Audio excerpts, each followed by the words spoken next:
Você que está buscando crescer numa carreira internacional, você que já está nos Estados Unidos ou sonha em trabalhar e se desenvolver no exterior, esse podcast é para você. Eu sou o Samuelson Drummond e esse é o podcast do Tio Sá.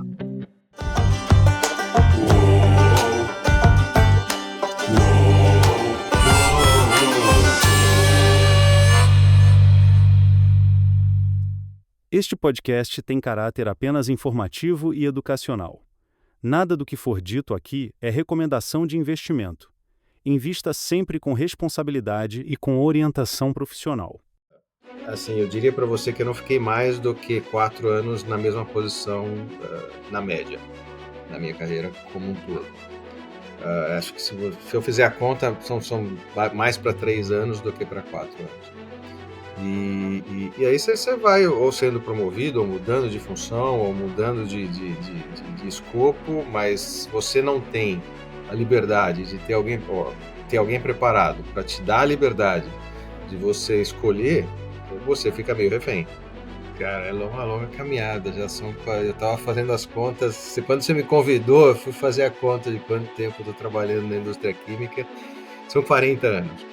Eu acho que uma das primeiras coisas mais importantes dentro da carreira de vendas é saber escutar. Então, acho que você, chegando no país, dependendo da posição que você venha, escute, tente entender muito bem o que está acontecendo antes de você se posicionar. Obviamente você tem que se posicionar, dependendo de como você vem, se você vem como líder, uma série de coisas, você tem que se posicionar, mas tenha sempre as orelhas mais abertas do que a boca. Mas tome decisões naquilo que você acredita e da maneira que você crê que você deve tocar o negócio. Né? Então, se fala muito de uma carreira de líder dentro de uma organização internacional. O podcast do Tio Sam é patrocinado pela Drummond Wealth Management, um multifamily office especializado na gestão de recursos do mercado financeiro norte-americano e também no planejamento financeiro, sucessório e tributário nos Estados Unidos. Hoje eu tenho o prazer de estar aqui com o Carlos Toge. Carlos é vice-presidente de vendas da Barents. Carlos, obrigado aí pelo seu tempo, obrigado por estar aqui conosco. Eu vou deixar você se apresentar com maior propriedade. Conta um pouquinho o que você faz hoje. Bom dia, Samuel. Obrigado pelo convite. Acho que é super legal poder compartilhar aí experiências do que aconteceu de carreira e tudo mais com as pessoas aí que têm interesse em talvez ter uma carreira internacional. Bom, eu sou, como você me introduziu, eu sou vice-presidente de vendas da Barents North America. Eu cuido da parte de vendas para personal care, especificamente Canadá, Estados Unidos e Centro-América. Centro-América, para a gente tem um problema de geografia, faz parte de Norte América. Então, eu estou aqui já há 5 anos nessa empresa e vim para os Estados Unidos já tem o quê? 13 anos que eu estou por aqui. Minha formação, eu sou engenheiro químico de formação. Tenho pós-graduação em marketing, MBA em negócios internacionais e eu sou mestre em business, international business pela Universidade de Grenoble na França. Então, assim, estou aqui, como eu falei, há 13 anos e nos últimos 5 anos nesta empresa Barents. Muito bacana. Conheço um pouco da tua experiência, a gente já se conhece há algum tempo, né, Toge? E queria aproveitar esse episódio para explicar, né, o que é um C-Level Executive, que é algo que está ali no seu currículo. Esse termo muitos já conhecem, mas outros talvez não conheçam. Esse é um termo que foi cunhado aqui nos Estados Unidos, né? Esse C-Level. Então, por exemplo, o CEO é o Chief Executive Officer, né? É o número 1 ali na estrutura da empresa. Um COO é o Chief Operations Officer, é o número 1 em operações.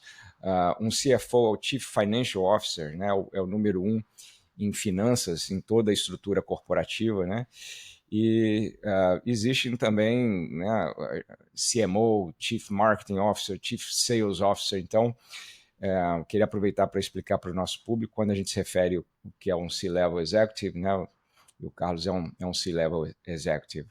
Carlos, conta um pouquinho para a gente como é que foi a tua vinda aqui para os Estados Unidos, como é que você chegou aqui?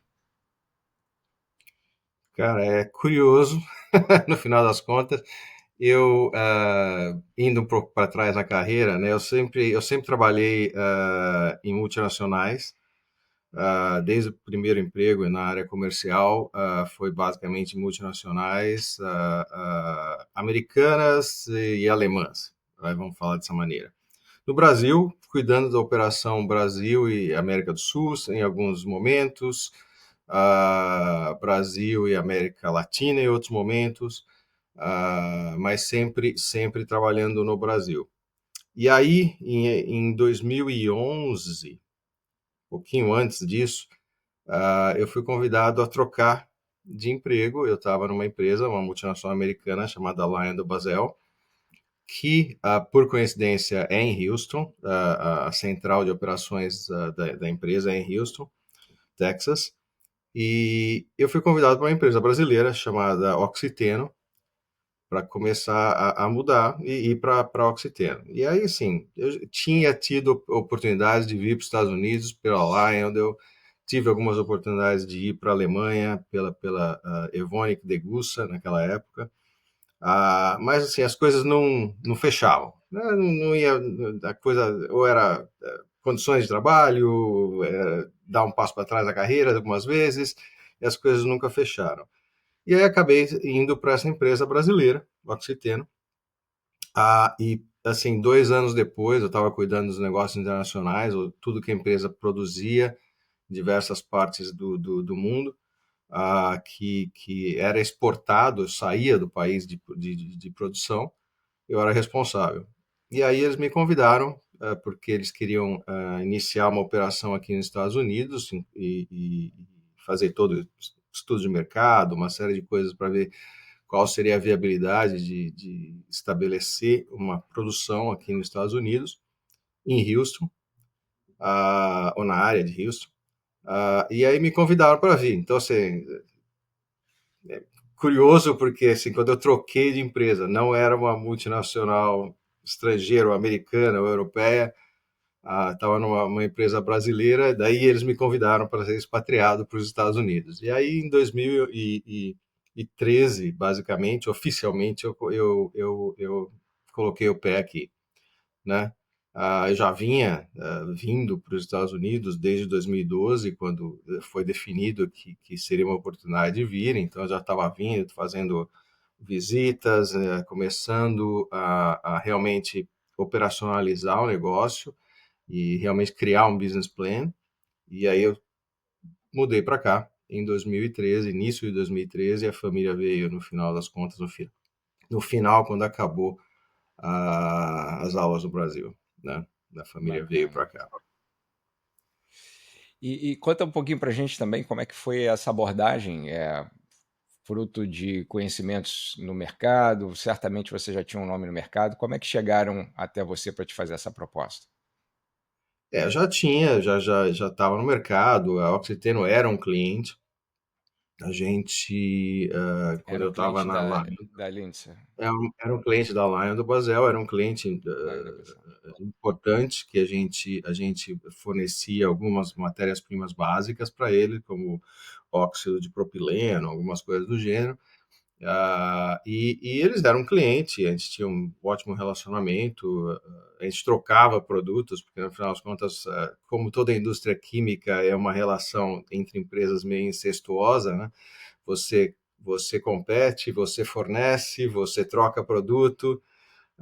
Então, assim, eu tinha um ótimo relacionamento com eles. Eles eram competidores em larga escala com relação aos produtos que a gente comercializava no Brasil. Mas, de qualquer maneira, eles também eram clientes e a gente, quando eles tinham uma parada de manutenção, a gente fornecia em outras partes do mundo. Então, era uma relação, como eu te falo, de amor e ódio, né, no final das contas, mas eles me conheciam bem, conhecia o CEO deles, conhecia toda a operação, e aí foi que esse convite veio. Só para o nosso público entender melhor, E achei interessante você mencionar isso. Eu já tive também uma proposta que acabou não chegando a mim, depois chegou ao meu conhecimento através do meu chefe, aonde um fornecedor, no caso era uma empresa seguradora, eu tomava conta de todos os seguros patrimoniais numa instituição brasileira, e esse fornecedor de seguros de automóvel, seguros patrimoniais, pediu permissão ao meu chefe para me fazer uma proposta, e o meu chefe disse que não, que naquele momento precisava de mim, que não me fizessem a proposta, e meses depois ele me contou esse episódio. Mas era um cliente, um fornecedor que, obviamente, teve essa abordagem pelo cuidado de não gerar problemas na relação, né? Na relação fornecedor. Uhum, uhum. E como é que foi essa abordagem para você? Eles eram Foi, fornecedores, pelo foi que uma entendi. abordagem. Eu era fornecedor deles, eles eram fornecedores nossos, em outras partes do mundo, na Venezuela, por exemplo, no México. Então, assim, a gente tinha uma relação importante e foi bem assim, né? Eles fizeram uma abordagem E eram concorrentes também, inicial, pelo na que realidade. entendi, né? Sim, sim, sim, também. Então, eles fizeram uma abordagem comigo inicialmente. Daí eu falei, olha, eu acho bom, acho que tô lisonjeado pela proposta. Vamos conversar, eu acho que é interessante, mas eu gostaria de que vocês, e aí conversei com o CEO da Oxiteno naquele momento, que vocês entrassem em contato com o meu chefe, né, que ele é o vice-presidente de vendas para as Américas, da Lyondell, porque se a gente caminhar, daí a gente caminhou nas conversas, né? E a realidade, eles fizeram contato com o meu ex-chefe, eu diria um pouco antes da coisa ser oficializada, mas fizeram contato, que estavam conversando comigo, etc e tal, que eu tinha interesse, e que a coisa tava rolando, tava fluindo, e que para ele não ficar muito bravo, né? E aí ele veio conversar comigo, a gente conversou, qual era a abordagem, o que era, qual era o benefício, o que eles poderiam fazer ou não, como empresa, como Lion para me manter. Mas a proposta era boa, etc e tal. E eu já tinha. Isso é uma das coisas que eu sempre fiz durante a minha carreira. Eu sempre crio, vamos dizer assim, uma sucessão faz parte das políticas que a gente, basicamente todas as multinacionais têm, de criar uma sucessão local. Eu tinha o segundo que poderia me substituir, né? Então, assim, isso foi meio que uma coisa natural, e a gente conversou, e aí mudei. Ótimo. Então fica aí a lição, né? Preparar um sucessor para que quando surgir uma oportunidade, seja dentro da empresa, Isso eu seja fora, aprendi né? a duras penas. Eu aprendi a duras penas pela Degussa, onde eu não tinha sucessor naquele momento. E eu tive um convite para ir, foi mais ou menos um pouquinho do que você comentou. Meu gerente me comentou depois, né? Que eu tive um convite para ir para a Alemanha, e ele falou não, basicamente porque não tinha sucessor, né? Não tinha como ficar sem. Vai cobrir um santo, né? Como a gente fala, vai cobrir um santo na Europa e descobrir um santo no Brasil. Hum, Então não deu certo, e aí eu não fiquei feliz, para falar a verdade, do motivo, né? E aí isso começou a ser uma prática muito forte minha, né? De realmente ter sempre um ou talvez dois sucessores, na medida do possível, cara, meio que preparados para assumir em qualquer eventualidade. interessante. Bacana porque no mundo muitas vezes competitivo dentro das próprias organizações, né? A gente conhece indústrias que têm demitido em massa, né? Uhum, uhum. Muitas vezes existe o receio do gestor de preparar um sucessor, porque ele nunca sabe quando ele vai ser promovido, ou quando Pode vai ter uma estar, né? oportunidade Exato. externa, quando talvez vai ser dispensado por um corte, alguma coisa assim. E aí fica a lição também de que esse tipo de mentalidade, ela previne de você almejar o crescimento na carreira, né? Exatamente. Quer dizer, sempre é uma faca de dois gumes. Você escolhe aquilo que você planta aquilo que você colhe depois, né? Então acho que é por aí. E essa é a parte importante, quer dizer, e mesmo hoje, né? Quer dizer, ninguém me pediu para ter uma linha de sucessão, mas eu tenho dois sucessores hoje, né? Basicamente é isso. Dois, uma linha um pouco mais técnica, outra uma linha um pouco mais comercial, mas eu tenho dois potenciais sucessores e eu sempre brinco, né? Na minha carreira, assim, eu diria para você que eu não fiquei mais do que 4 anos na mesma posição na média, na minha carreira como um todo. Acho que se eu fizer a conta, são mais para 3 anos do que para 4 anos.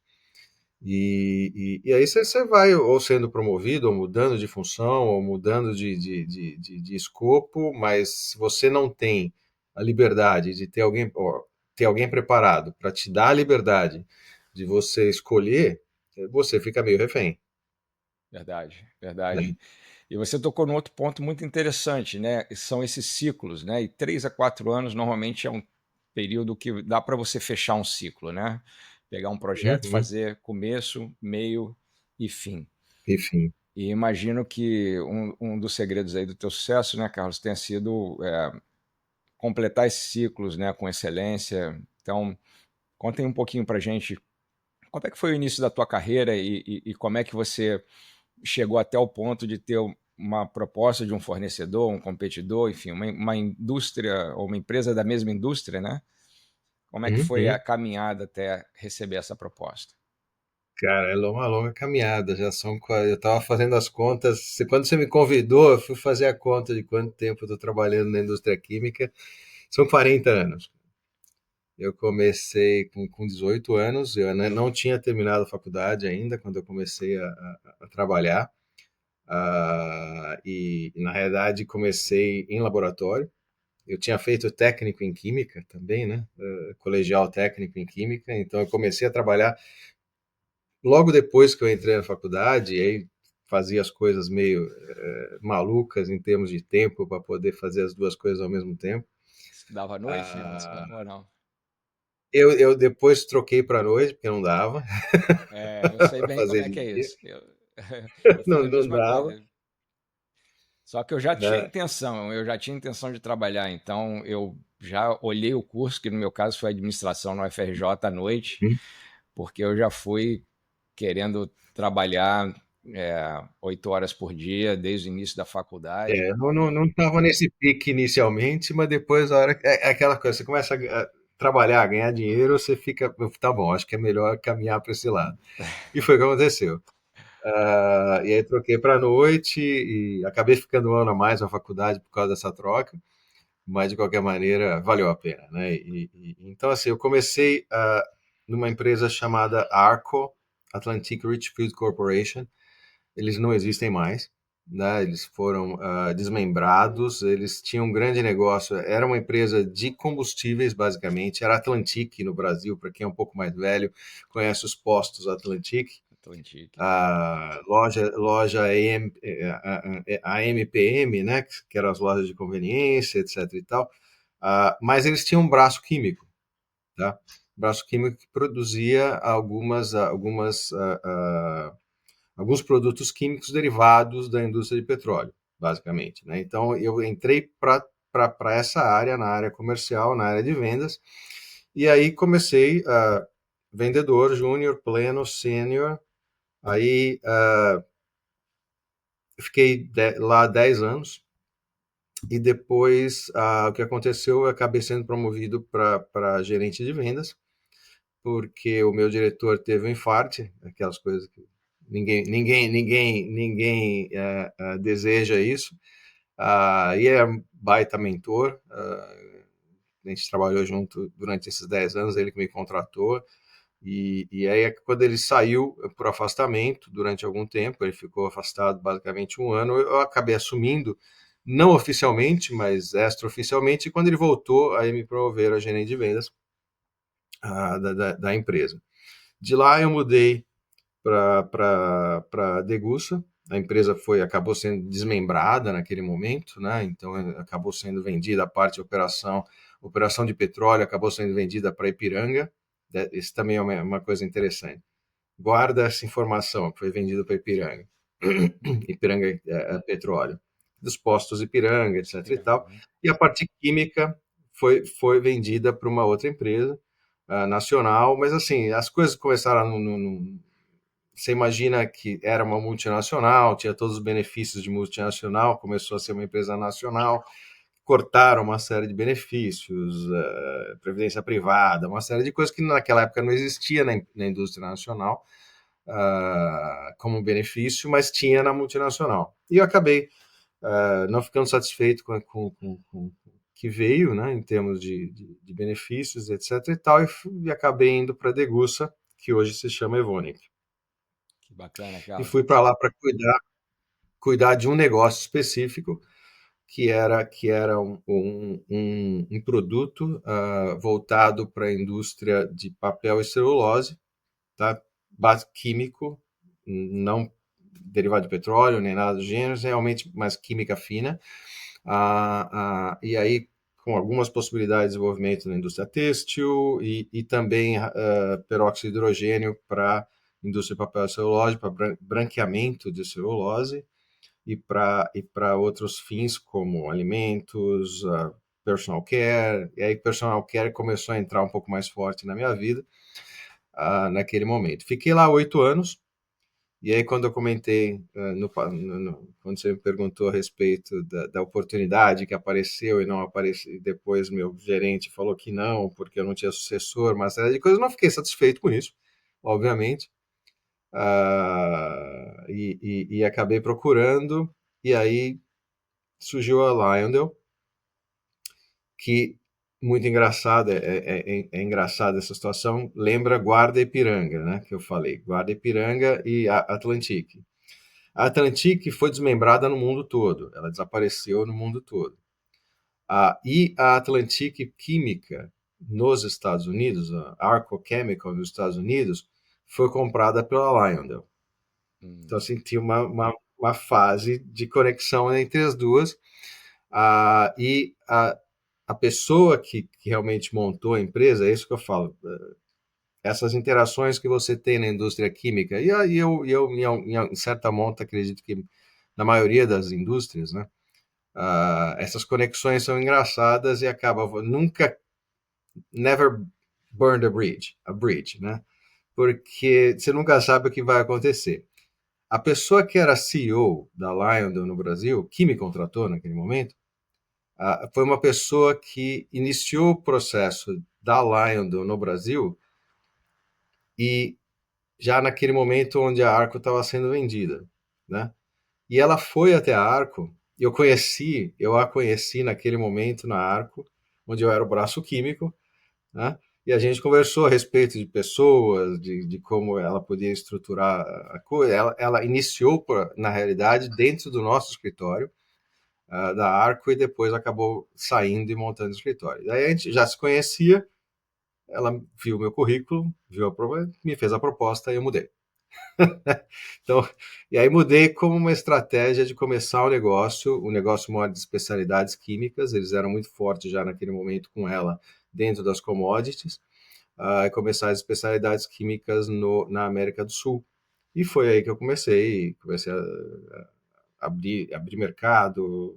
Cara, foi uma experiência interessante porque a gente não tinha produção no Brasil, basicamente a produção era Estados Unidos e Europa, mas eles estavam muito acostumados a olhar para o Brasil com as grandes commodities, né? Commodities. Então, vou trazer um navio-tanque de monômero de estireno, de propileno glicol, whatever.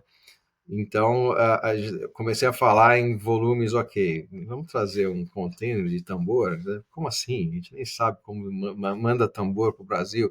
E aí eu tive que montar toda essa estrutura logística de análise, de realmente ter um laboratório de análise, de controle de qualidade e começar a oferecer isso para os clientes locais que tinham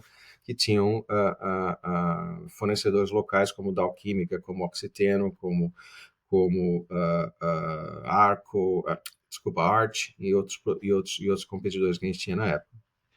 Tá? Carlos, Então, antes da gente prosseguir, deixa eu explorar um pouquinho esse ponto, que é um ponto muito interessante e é um ponto em comum com as pessoas que eu converso, que é sempre tem uma pessoa, né? Sempre tem alguém que você conheceu em algum momento da sua carreira, ou que naquele momento é o seu mentor, ou o seu chefe, ou um uhum, reporte direto. No meu caso, por exemplo, a minha vinda em 2011 para os Estados Unidos foi muito facilitada eu tinha dois reportes, um reporte no Brasil, um reporte na Espanha, e quando eu manifestei para esse meu reporte na Espanha, que foi um mentor para mim, que eu estava pronto para dar meu próximo passo e que eu queria ter novamente experiência internacional, ele foi uma pessoa-chave em me conectar com o head da operação nos Estados Unidos, e aí foi muito tranquilo o meu processo de contratação, né? Pode uhum, uhum. explorar um pouquinho melhor essa conexão, essa pessoa que foi, vamos dizer, uma facilitadora tua para que você conseguisse essa oportunidade? Então, como eu disse, ela estava iniciando o negócio Lyondell no Brasil naquele momento, a gente já estava no processo de venda, vamos falar assim, e o Brasil não é fácil para quem está iniciando, né? Quer dizer, todo mundo sabe, toda a burocracia, naquela época era até pior do que é hoje. Então ela usou muito o expertise que a gente tinha de já estar no Brasil, né? De já funcionar como uma empresa brasileira. Ela, a formação dela era engenheira química e tinha trabalhado na Dow Química por muito tempo. Ela saiu da Dow Química e foi montar a Lion. Então Uma ela grande montou formadora a de Lion. pessoas, né? A Dow também, uma grande A Dow formadora de, sempre foi, né? Sempre foi, né? sempre foi. A gente sempre tem gente Dow por todo lugar, como tem gente Lion por todo lugar. Esse tipo da coisa que quando eu brinco, falo dessa relação incestuosa da indústria química, é isso mesmo. As pessoas saem, vão para outro, vão para a concorrência, e você conhece e você fica. O teu networking é muito importante nesse mundo, porque um fala com o outro todo o tempo. Né? Então, assim. Sim. Então, ela começou. Então, esse foi o grande. Como a gente era o braço químico, né, da Arco naquele momento, ela ficou com a gente durante algum tempo. Vamos falar, ela montou a empresa Lyondell estando no escritório nosso da Líbero Badaró, no centro de São Paulo, começando ali. Então, assim, esse foi o início da Lyondell, e daí ela começou a andar pelas próprias pernas, começou a montar time e uma série de coisas que ela fez durante o período. E quando eu me juntei à empresa, ela já tinha 8 ou 9 anos de empresa, quando eu me juntei. Aí foi para mim, naquele primeiro momento, quando ela me fez o contato, né, eu estava procurando, foi uma baita surpresa, né? Pô, Lu, você ainda está aí? Tal, não sei o quê. É. E Você começamos passou a pela tua. conversar, né? E por que você? Por que você acredita que ela pensou no seu nome? Eu acho que né, uma das coisas é realmente que a gente teve uma interação muito boa, né, naquele período onde ela estava montando a empresa, e sem dúvida nenhuma depois a gente perdeu contato, né? Mas a gente se via muitas vezes em eventos, em Abrafate, que é uma feira específica de tintas no Brasil, que é muito importante. A gente se via ali, a gente se via, a gente acabava mantendo um relacionamento, a gente não existia Facebooks ou coisas do gênero na época, então assim, o teu networking era realmente face to face, muitas vezes, em feiras, eventos e coisas do gênero. E acho que essa interação, ela conhecia a minha história, e ela depois, a gente sempre conversou, né, nesses períodos com relação em feiras, eventos, como é que estava a coisa na Degussa, etc e tal. A gente veio sempre conversando um pouco sobre esse tipo de coisa, até que em algum momento ali, por uns 3 anos ou 4 anos, a gente acabou perdendo um pouco de relação, mas quando veio a ligação dela, quer dizer, 3 ou 4 anos não é tanto tempo assim, a gente acabou se conectando outra vez. Bacana, bacana. Bom, e aí você Né? vem para os Estados Unidos, como é que foi a adaptação aqui, profissional, familiar? É duro. Eu diria para você que não foi nada fácil. Eu vim com 42 para 43 anos de idade. Cara, você nascer de novo, não ter crédito, não ter absolutamente nada, não ser absolutamente ninguém, para banco, para advogado, para tudo, você não é absolutamente, você é um ser que brotou do zero com 43 anos de idade e foi bem complicado. Não vou dizer que não. Foi um momento que eu estava muito focado, né, com relação a montar o business plan, fazer aprovação junto ao board de investimento, uma série de coisas. Então, assim, eu viajava feito um louco dentro do país. Eu cheguei a visitar 200 clientes, Uau! ou potenciais clientes, né, Uhum. espalhados pelos Estados Unidos, Um período de os quanto tempo? diferentes. Assim, Isso foi esse no período de 2 anos. 2 anos, eu basicamente, a gente montou o business plan em 2 anos, 2 anos e pouquinho, e aprovou o board no terceiro ano, né? Então, basicamente foi isso. E então você imagina que foi uma entre ter que trabalhar, a família chegando aqui, adaptação em escola, meus filhos tinham 10 e 8 anos, um pouquinho menos do que isso quando vieram. Eu em certo momento do primeiro ano deles aqui, eu era o culpado por tudo, né? Pô, ele me trouxe, pô, ninguém fala a minha língua, me joga nessa escola que ninguém fala nada de português, fala um negócio que é esquisito espanhol. é. Qual Por cidade no sorte, é caso? Houston, Houston? em Houston, né? Em Bel Air, eu moro em Bel Air, Nice. sempre morei aqui, mas é Houston. Na área de Grande Houston, então é muito complicado, né? Então foi por algum período, eu diria entre 1 ano e 1 ano e meio, eu era o culpado por tudo, e além de ser o culpado por tudo, dificilmente eu estava em casa. Então Uhum. foi um período bem complicado e não é fácil essa mudança. Quem imagina que mesmo eu tinha todo o suporte, eu tinha empresa, apesar de a gente não ter operação aqui, mas a gente estava montando a operação, mas eu tinha suporte de empresas contratadas para fazer essa recepção de expatriados, uma série de coisas, mas, cara, é um mundo à parte. De novo, você não consegue crédito, você não consegue.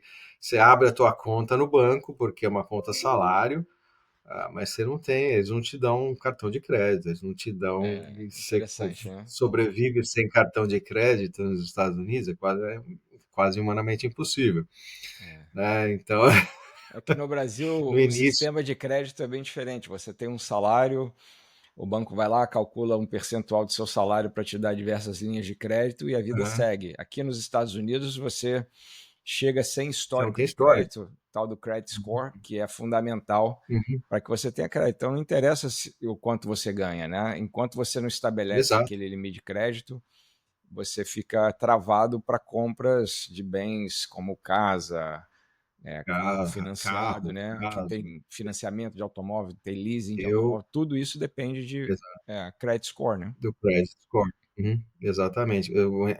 Foi engraçado quando a gente foi ver o carro para minha esposa. Eu tinha o carro, no final das contas, alugado da companhia, até eu construir crédito, né? Mas de qualquer maneira, o carro da minha esposa, a gente foi, sei lá, cara, 10 de concessionárias de marcas diferentes, né? E eu falava sempre para ela, não se emociona, gente, eu só vou comprar o carro daquele que me der crédito, entendeu? Qual o Não se modelo? Qual o emociona, carro? Aquele que me der crédito, né? aquele que me der crédito. E foi isso mesmo, e foi isso mesmo. Ninguém me dá, era só à vista. Então passamos em todas as marcas possíveis e imagináveis, até que a Jeep me deu crédito e eu acabei comprando um Cherokee para ela. Mas assim, essa foi a única maneira. E aí, daí, o carro foi uma grande alavanca para começar a construir credit Sim. score. Sim, muita gente né? começa por essa aquisição financiada do carro. Mas assim, E foram os obviamente, conselhos que me deram quando eu cheguei aqui. uma taxa de juros exorbitante para americano Alta, naquele né? Porque momento. a gente não tem Mas histórico, para né? mim, ok, eu estava vindo do Brasil, né? Ok, taxa de juros lá sempre foi mais dois dígitos. Então eu estava chegando aqui, o cara vai, Não foi diferente do que a você taxa de teria juros, lá, né? Muito diferente do que você teria a lá. taxa de juros naquele momento nos Estados Unidos para carro, para quem tinha score, era 2,5%, 3%. Eu paguei 6, quase 7. Não foi tão ruim assim. É o que a Não gente foi tão paga ruim, hoje. não foi tão É o ruim. que a gente paga hoje por um mortgage, né? Por um financiamento de casa, Exato, 6, exato. Mas 7%. mortgage naquela época era 1,3, 1,4. Muito baixo, muito baixo. Sabe que eu Era refinanciei muito minha baixo. casa 2,25 em 2021. Também Então subiu muito. é a Agora, diferença. falando aí dessa transição, né? Você tocou num tema importante que é a família e existem posições que você acaba viajando mais, né? Uhum, Então, e a uhum. sua posição, que é a posição de vendas, requer visita a clientes, mais viagens, né? Como é que você procurava administrar isso? Ou o que talvez Esse é você... um outro choque, tá, para quem vem do Brasil, né? Porque Brasil a gente está, mesmo se alguém que está vendo a gente tem experiência em vendas no Brasil, mesmo na América do Sul, como geral, você tem polos, né? Grandes centros onde você tem negócios. Então, vamos falar de Brasil. São Paulo, Rio, Sul, Salvador, né? Quando a gente fala um pouco da indústria química. Hoje está crescendo em outras regiões, mas esses são os grandes. Então você viaja, mas você não viaja tanto, porque o grosso do negócio está em São Paulo, Rio, né? Na maioria das vezes. Você viaja, mas não viaja muito. Quando você vem para cá, é uma loucura, né? Porque as empresas estão completamente espalhadas por Sim. tudo quanto é lugar, É né? atividade Então, econômica só forte para no país inteiro, né, Carlos? no país inteiro. Então você tem clientes espalhados pelo país todo e você muitas vezes viaja para uma cidade onde você tem dois clientes, né? Basicamente. E é isso, feito, done. Né? Obviamente você tem centros como Chicago, vamos falar personal care especificamente, você tem Los Angeles, Chicago, Nova York, New Jersey, mas de qualquer maneira, você assim, é tudo espalhado. A gente tem clientes em Idaho, Uhum. né? Quantas pessoas já foram para Idaho? É. Oregon. Então, isso é muito louco, né? Então, eu, na realidade, no final das contas, eu não conheço basicamente três estados americanos. Uma Maine, que não tem nada em termos de personal care lá, Ah, é. ou de indústria química, as coisas.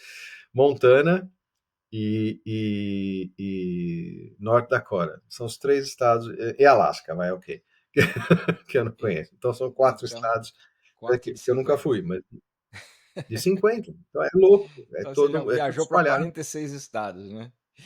É E tudo é espalhado. interessante a geografia americana, né? Porque o Brasil é comprido, né? Então uma viagem do Rio Grande do Uhum. Sul para Manaus, sei lá, 6 horas, não sei exatamente.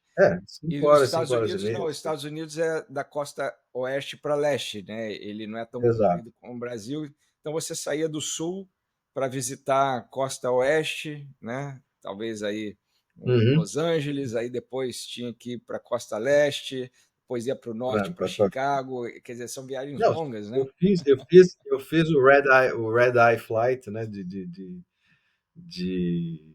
Los Angeles para Nova York algumas vezes. Coisa de louco. Você Quanto passa a tempo de noite viagem? toda viajando. São 5 horas e meia e passa a noite toda viajando, basicamente. Sai de lá 1 da manhã, 2 da manhã e chega de manhã em Nova York e começa e vamos embora.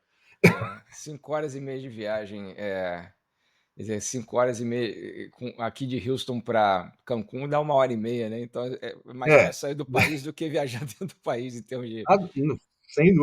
sem dúvida nenhuma. Sem dúvida nenhuma. É muito louco isso. Então, assim, essa também é uma particularidade que a gente não enxerga. estando fora, né? Sim. Porque as coisas são muito mais espalhadas, a economia é forte em diversos estados, então assim você tem uma agenda de viagem muito forte na maioria das vezes. O outro lado da moeda, né, Carlos, é que, mesmo tempo que existe essa, diferença, existe uma oportunidade muito grande, né, porque no Brasil, eu não sei se você tinha essa sensação, mas a gente chega numa posição, você fala: "Se eu perder o meu posto aqui, tem poucas alternativas para me Uhum, recolocar", uhum, né. Aqui, por esse dinamismo da economia, né, essa quantidade de empresas, quer dizer, você perde, muitas vezes o seu trabalho, você tem várias oportunidades. É claro que tem que ter uma certa, disponibilidade de se mudar eventualmente uhum. para outro estado, outra Exato. cidade, mas o mercado é muito mais amplo, né. Como é que você sentiu isso quando você É, mudou para cá? isso é muito comum, né? O pessoal muda de cidade conforme o emprego. Basicamente é isso que acontece com grande frequência.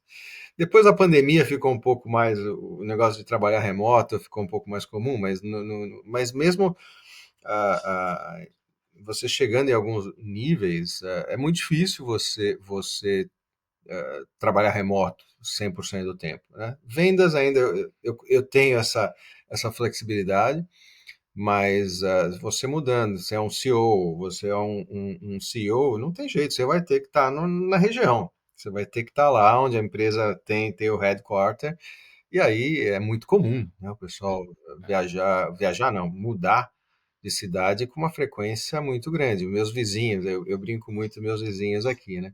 Os dos dois lados, esquerda e direita, são os mesmos já faz algum tempo, porque um é dono da empresa, né? E o outro trabalha no Medical District, né? Então aqui fica muito próximo aqui de Houston, de Bel Air. sim. Mas assim, o pessoal da frente, desde que eu estou aqui, eu moro aqui nesta casa desde 2017. Eu já tive três vizinhos aqui na frente, dois do lado direito, na frente à direita, e Hum, cinco do lado da esquerda, uau! em sete. Então é E louco, o pessoas pessoal que muda. tiveram mudanças aí de outras cidades, né, interessante esse dinamismo da economia americana, né, Uhum. e você tocou num ponto interessante também, porque a gente teve esse processo de home office durante o Covid, né, e pós-Covid, imediatamente pós-Covid, e depois uma reversão disso, muitas empresas Isso. pedindo para os funcionários voltarem para o escritório e até gerando certo problema para alguns funcionários que se mudaram, às vezes, para outro estado, né, e tendo que Uhum, uhum. tomar a decisão ou de regressar para sua base ou até procurar outras coisas, né. E essa área de vendas é uma área que, para quem quer trabalhar de forma remota, né, a gente que trabalha em vendas, né, a gente sabe que, quanto menos a gente tiver no escritório, mais negócio a gente está fazendo, melhor a gente está indo, Tá né. girando. Então, Uhum. fala um pouquinho dessa questão, não só de você, mas imagino que seu time também tenha mais flexibilidade de trabalhar remoto por essa característica, né? Exatamente, né? A gente basicamente todo mundo vamos dizer assim, 99% das empresas que eu conheço a gente divide os Estados Unidos em regiões, né? E aí você tem responsáveis por regiões. Às vezes pode ser uma cidade, às vezes pode ser uma região, um estado, uma região. Então é isso que acontece, né? Então você, em princípio, tem que estar perto da região e próximo. Isso, na verdade, é uma das coisas que, quando eu estou contratando alguém, sempre faz parte das boxes to be checked, né? Então, assim, Uhum. tem que estar próximo de um major airport, né? Hum, Porque sempre você tem viagens, você não tem jeito, né? Então, assim, meu pessoal de Los Angeles vai até Washington, cobrindo a costa leste como a costa oeste como um todo, né? Ou certo. vai para Salt Lake City. Então, assim, não tem como. Então, faz parte disso. Por outro lado, você tem a flexibilidade de você não precisa estar no escritório, né? E é aquilo que você fala mesmo, todo você está na frente do cliente, e principalmente uma coisa que também me chamou muito a atenção quando eu vim para os Estados Unidos é como o relacionamento que pessoal que o vendedor tem com alguém da empresa, ou o dono, às vezes, ou o comprador, faz diferença. Sim, Eu, sim, eu sim, vejo sim. isso fazendo mais diferença do que no Brasil, É né? interessante, por que isso? Porque tem mais concorrência, Hum, tá? Você tem uma concorrência, eu brinco que todo cliente americano ele é muito spoiled, né? Porque todo mundo vai lá, todo mundo tenta vender, você tem uma série de opções de quase todo tipo de matéria-prima. É muito difícil você estar sozinho, né, no mercado. Então isso faz grande diferença. O relacionamento não é que ele vai. Eu brinco isso e falo para o meu time. A gente teve o Sales Meeting, o National Sales Meeting em agosto, e foi um dos pontos que eu falei para eles. Gente, criar o relacionamento, investir em eventos, right? Né? Que se você vai junto com o cliente em jogo, em show, no que quer que seja, não vai te garantir que ele não vai te trocar, mas vai te garantir que ele vai te dar o last look. uhum.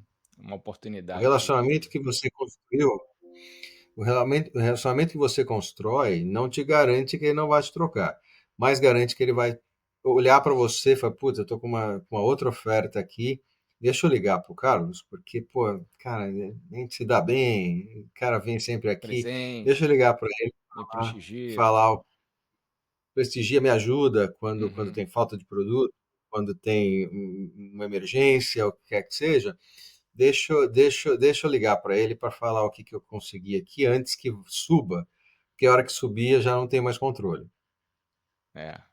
né? Isso é muito Então, assim, interessante, Carlos, muito interessante porque a gente sente, né, uma mudança em algumas coisas que antes do Covid não eram aceitáveis e se tornaram aceitáveis, né? Então, você sabe que eu tenho uma empresa de wealth management aqui nos Estados Unidos. uhum, Antes do Covid era muito comum a gente receber no escritório, né? Eu recebia a todo momento as famílias para fazer uma revisão de conta, avaliar a uhum, performance, uhum, falar sobre mercado, né? Isso era antes de 2020, tete a tete, pessoalmente, 100% dos casos. Durante o Covid, a gente tem aquele lockdown, a gente começa a usar as ferramentas de videoconferência e daqui a pouco as pessoas se acostumam, né, a não ter mais que pegar o carro, dirigir, estacionar, sentar, papel na mesa para revisar as contas, voltar depois e talvez perder uma hora e meia ou mais no trânsito, dependendo de onde mora, para se reunir pessoalmente com a uhum, gente. Então, eu passei a usar demais a questão da videoconferência, até porque você consegue compartilhar a tela, eu consigo sim, compartilhar vários relatórios, né, sem necessidade de imprimir papel e as pessoas cada vez menos gostam de papel, mas nada uhum, substitui esse contato pessoal. Então, esse contato pessoal, acabei de voltar de Boston e da Pensilvânia, morei quase 7 anos em Boston e tenho vários amigos e famílias que eu ajudo lá. Então voltei de lá, me reuni pessoalmente, fui tomar um café, almoçar, jantar. E quando a gente vai falar de alguma coisa mais técnica, eu uso a videoconferência, mas esse contato pessoal, né? Depois fui para a Pensilvânia, né? Visitar uhum. também um amigo e uma família que a gente cuida das finanças deles. Então, esse contato pessoal é insubstituível, né? Não, e isso é muito importante aqui. É mais importante, sinceramente, foi um choque para mim. Eu não imaginava isso. Mas é mais importante aqui do que eu vejo isso no Brasil, eu via no Brasil, né? Então é uma coisa que não esperava isso. E acontece, e acontece. Que bacana. E como é que é, Carlos, mudando agora um pouco de assunto, um brasileiro, o que você pode dizer aí para o pessoal que está no Brasil e fala assim, cara, como é que um brasileiro conseguiu chegar nessa posição numa empresa que não é nem brasileira, é uma multinacional? O que que você acha que a nossa cultura, a sua vivência, sua personalidade ajudou? E se você vê alguma barreira cultural ou algum preconceito, ou alguma coisa que você tem que lutar no seu dia a dia? Como é que é o brasileiro numa posição de liderança aqui nos Estados Unidos? Eu diria para você que sempre tem uma barreira inicial, tá? Eu acho que isso é fato. Eu sempre, desde que eu vim para cá, eu sempre tenho times. Talvez no Oxiteno foi um momento que eu tinha um brasileiro no time, o resto era tudo americano e hoje é basicamente americanos, ou no caso no Canadá eu tenho uma pessoa do Líbano e uma pessoa ah, da Índia e do Irã, né? Então só uma coisa meio maluca. É uma torre de Babel no Canadá. Mas de qualquer maneira, sempre é um impacto inicial. Assim, peraí, quem é eu? E eu cheguei num momento complicado, que foi o momento da pandemia, não conseguia viajar, ter esse contato direto com o time, tudo por vídeo. E aí é uma coisa, choca, em alguns momentos choca. Eu não, é um exemplo que eu vou dar aqui, mas assim, não foi um exemplo ruim, uma conotação ruim, mas foi um exemplo que assim, eu tenho que me policiar um pouco mais. Tudo remoto, estava no meio da pandemia. E aí eu estava conversando com uma vendedora, fazendo meu semanal one-on-one com a vendedora. Naquele momento eu não era VP de vendas, eu era o diretor de vendas para a região oeste. Então eu tinha um time de vendedor específico que eu chamava.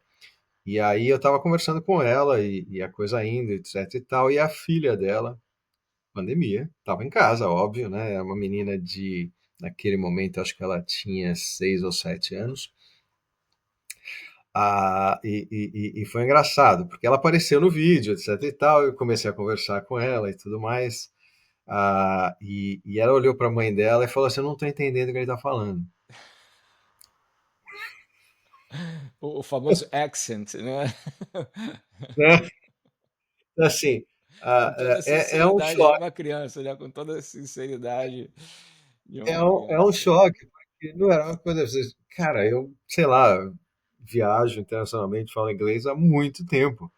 Né? E eu não imaginava que meu acento fosse tão forte para uma criança não entender, né?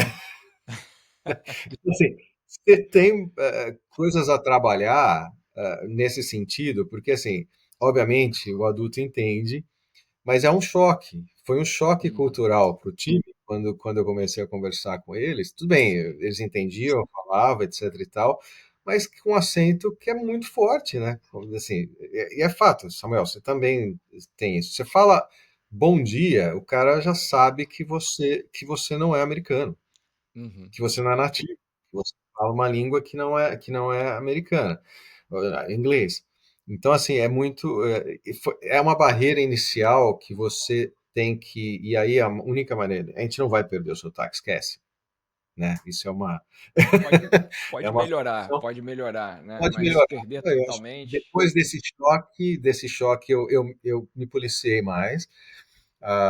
Mas você nunca vai perder. A gente veio para cá com 40 anos, a gente veio para cá com Sim, 20 anos. Quer dizer, sim. você não vai perder o teu accent.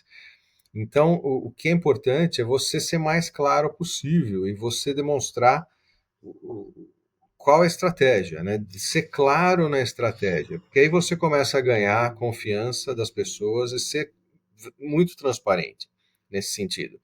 É. O que você pretende, o que você quer, para que caminho você está indo. Você tem que ser um pouco mais transparente do que você seria numa situação normal, onde você está inserido dentro do contexto do seu país cultural, tá?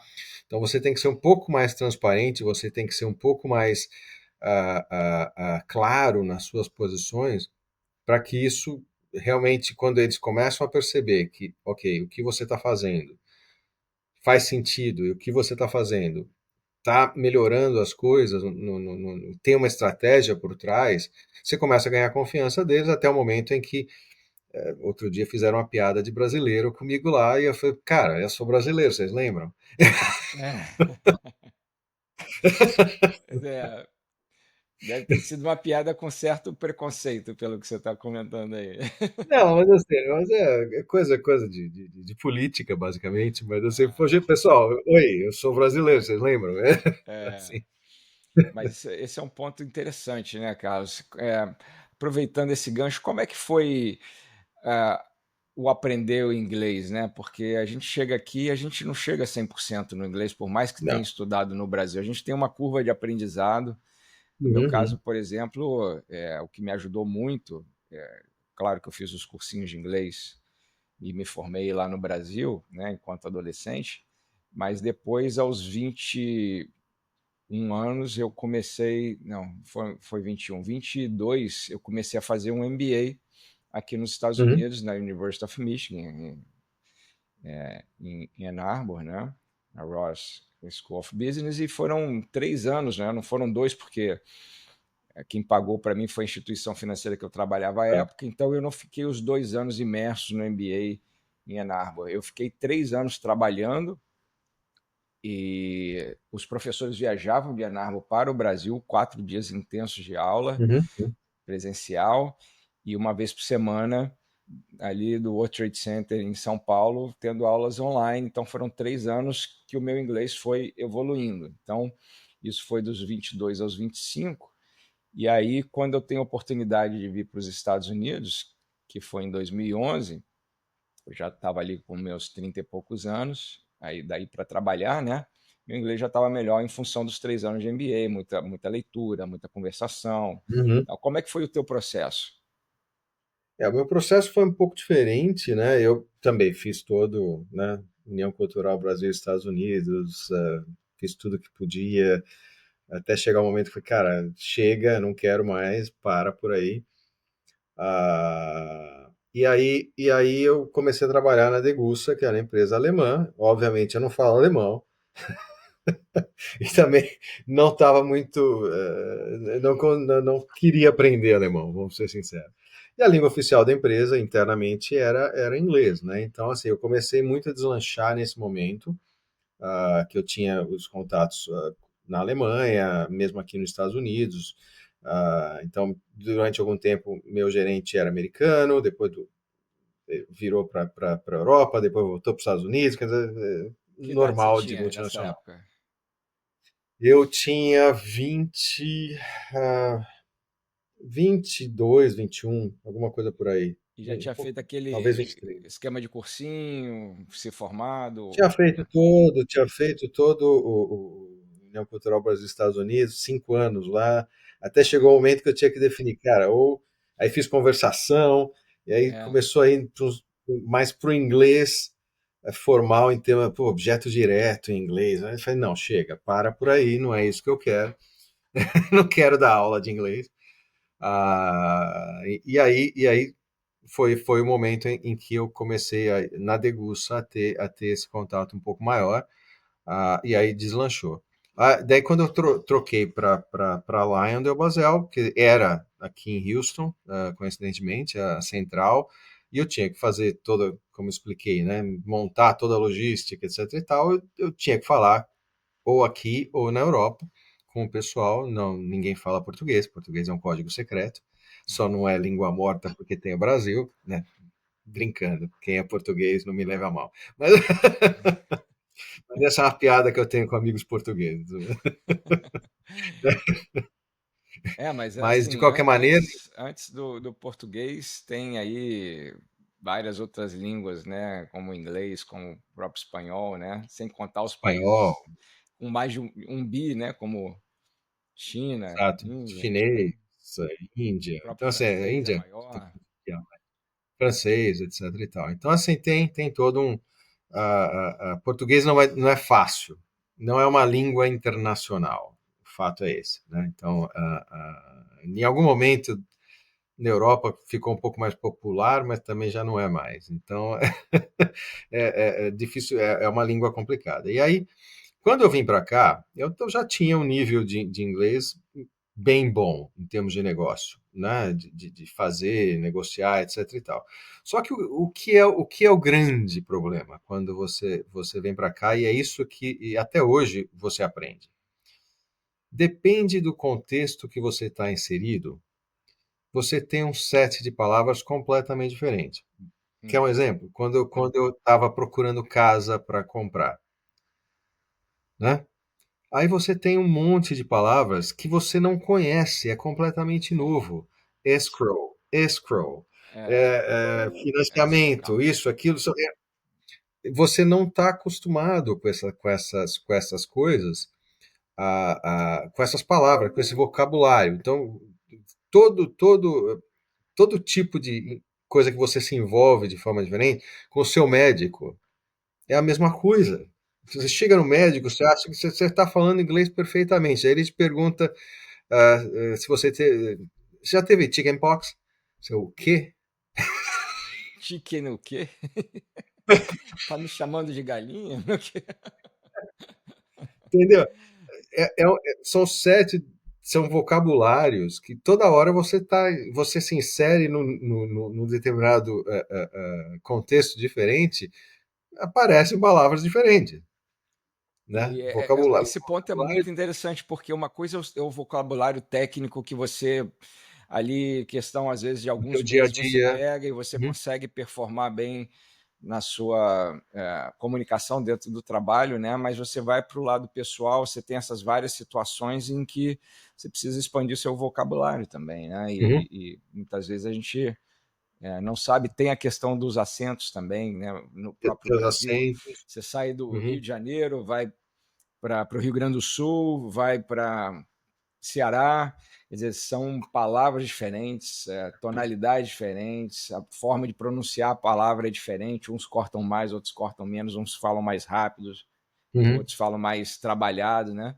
Eu aprendi isso, E Todd, os que acrônimos também, né? Os acrônimos, é coisa louca. Todo tipo de negócio, todo tipo de vocabulário, ou de ramo específico, e você tem acrônimos diferentes, né? é uma Então, loucura. assim, Eu tenho uma loucura. situação que eu morava.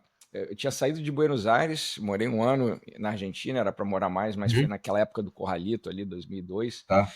E aí tiraram a gente rapidamente, todos os expatriados de Buenos Aires, da Argentina, e mandaram para países diferentes. E eu fui para o Chile.